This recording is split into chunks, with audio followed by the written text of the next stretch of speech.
আসসালামু আলাইকুম শেয়ার হাসান আপনাকে আজকে ভিডিওতে স্বাগত জানাচ্ছি। আজকে 2 সেপ্টেম্বর 2025 আজকের বাজার পর্যালোচনা এবং কয়েকটি গুরুত্বপূর্ণ নিউজ আপনার সামনে হাজির হলাম।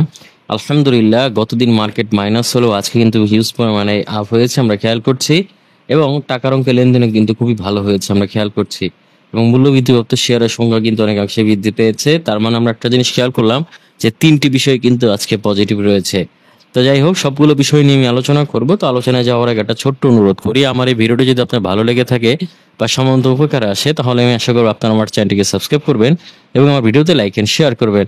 তো যাই হোক, আর কথা না বাড়িয়ে সরাসরি ভিডিওর মূল অংশে চলে যায়। তো আমরা এখানে দেখতে পাচ্ছি আজকে ডিএসসি সাধারণ সূচকে 37.13 পয়েন্টের মতো আপ হয়েছে। এছাড়াও ডিএসসি 30 সূচক আমরা দেখতে পাচ্ছি এখানে আপ হয়েছে 6.35 পয়েন্টের মতো, এবং ডিএসসি 16 সূচক আমরা দেখতে পাচ্ছি এখানে আপ হয়েছে 8.10 পয়েন্টের মতো।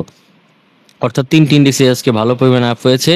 এবং আমরা যদি এখানে ইন্ডেক্স মুভারটা যদি খেয়াল করি, তাহলে দেখতে পাচ্ছি এখানে সিটি ব্যাংক কিন্তু 3.5 পয়েন্টের মতো আপ করেছে। এছাড়াও খান ব্রাদার্স এবং পূবালী ব্যাংক এরা কিন্তু মোটামুটি 2 থেকে 2.5 পয়েন্টের বেশি আপ করেছে। এছাড়াও জিপি, এখানে প্রাইম ব্যাংক, বিকন ফার্মা, রবি এরা কিন্তু 1 থেকে 1.5 পয়েন্টের মতো আপ করেছে। অপরদিকে যদি মার্কেট ড্র্যাগারের ক্ষেত্রে দেখি, তাহলে দেখতে পাচ্ছি market dragger Walton hitech industry 4.5 পয়েন্টের মতো মাইনাস করেছে। ব্র্যাক ব্যাংক 3.5 পয়েন্টের মতো মাইনাস করেছে। এছাড়া আমরা দেখতে পাচ্ছি স্কোয়ার ফার্মা, অলিম্পিক, তারপর এখানে রেনাটা, বেক্সিমকো ফার্মা এরা কিন্তু 1 থেকে 2 পয়েন্টের মতো মাইনাস করেছে।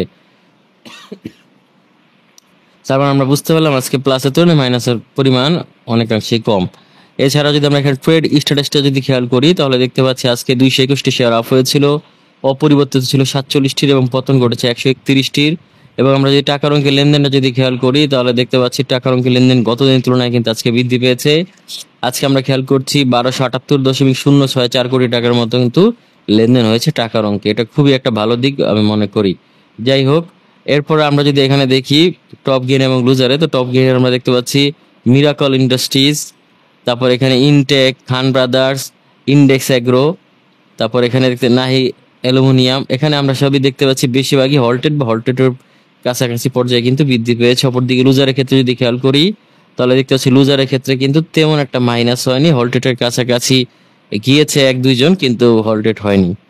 এছাড়া আমরা যদি এখানে টাকার অঙ্কের লেনদেনটা যদি খেয়াল করি, তাহলে দেখতেছি টাকার অঙ্কের লেনদেনে আজকে সিটি ব্যাংক হিউজ পরিমাণ লেনদেন করেছে, লাভেলও কিন্তু হিউজ পরিমাণ লেনদেন করেছে, মোটামুটি ভালো পরিমাণ লেনদেন করেছে খান ব্রাদার্স। তো আপনারা চাইলে এই সকল শেয়ারগুলোর প্রতি নজর রাখতে পারেন, আশা করছি এখান থেকে আপনারা ভালো কিছু গেইন করতে পারবেন।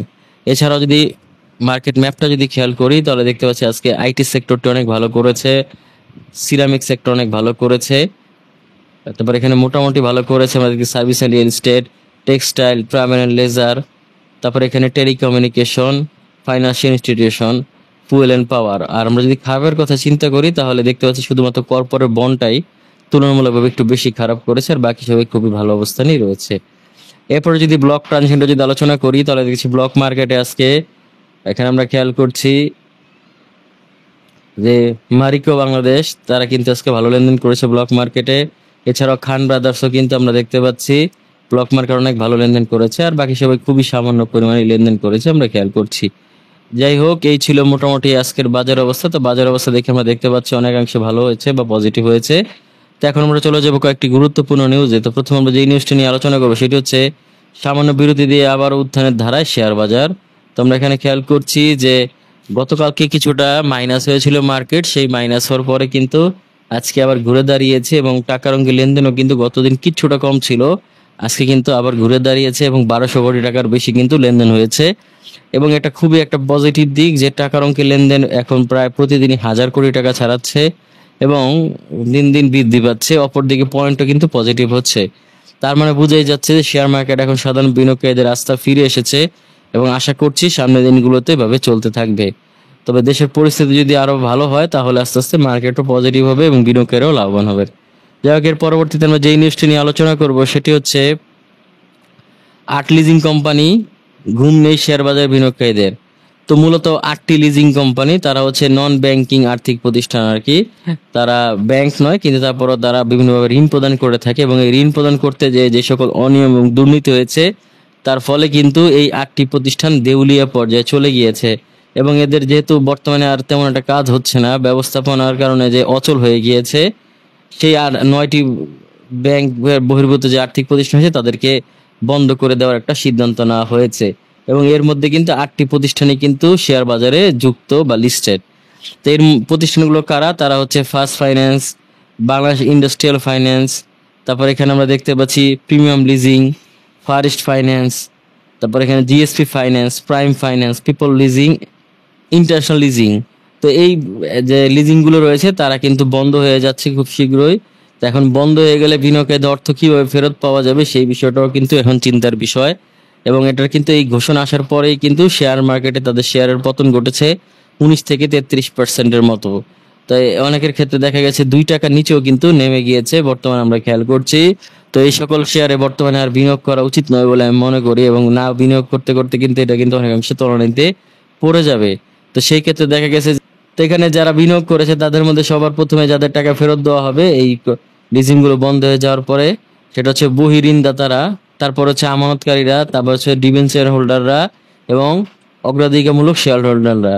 এরপরে সাধারণ শেয়ার হোল্ডাররা সবার লাস্টে পাবেন, এবং এতে করে দেখা যাবে যে কোনো কোনো ক্ষেত্রে তারা হয়তো টাকা ফেরতও পাবে না।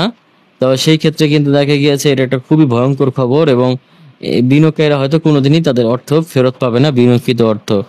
এখন দেখা যাক বাংলাদেশ ব্যাংক বা নিয়ন্ত্রণ সংস্থা যারা রয়েছে তারা কিভাবে করে এই অর্থটি বিনিয়োগকারীদের ফেরত দেয়। যাই হোক, এর পরবর্তীতে আমরা যে নিউজটি নিয়ে আলোচনা করব সেটি হচ্ছে গ্রাহকের কাছে সরাসরি এলপিজি পৌঁছে দিচ্ছে কে&কিউ। তো এটা একটা ভালো নিউজই বলা যায় কে&কিউ এর জন্য।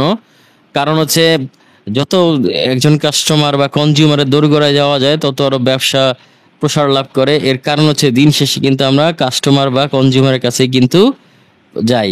তো সেই ক্ষেত্রে দেখা গেছে সেটা যদি শুরুতেই যাওয়া যায় তাহলে আরো বেশি ভালো, এবং প্রফিটের পরিমাণ অনেক বেশি বৃদ্ধি পায় যেহেতু সেল অনেক বৃদ্ধি পায়। তো একটা বিষয় হচ্ছে একটা সময় কে&কিউ কিন্তু শুধুমাত্র পাইকারি বাজারেই এলপিজি মানে লিকুইডিফাইড ন্যাচারাল গ্যাস এটা বিক্রি করতো।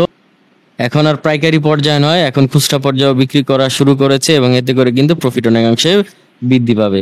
যাই হোক, এর পরবর্তীতে আমরা যে নিউজটি নিয়ে আলোচনা করব সেটি হচ্ছে 3 দফা বন্ধের পর উৎপাদনে ফিরছে সাবকো স্পিনিং। তো এটা একটা ভালো খবর সাবকো স্পিনিং এর বিনিয়োগকারীদের জন্য, কারণ 3 দফা কিন্তু বিনিয়োগ চালু মানে উৎপাদন চালু হচ্ছে বলেও কিন্তু চালু হয়নি, শেষ পর্যন্ত চালু হয়েছে।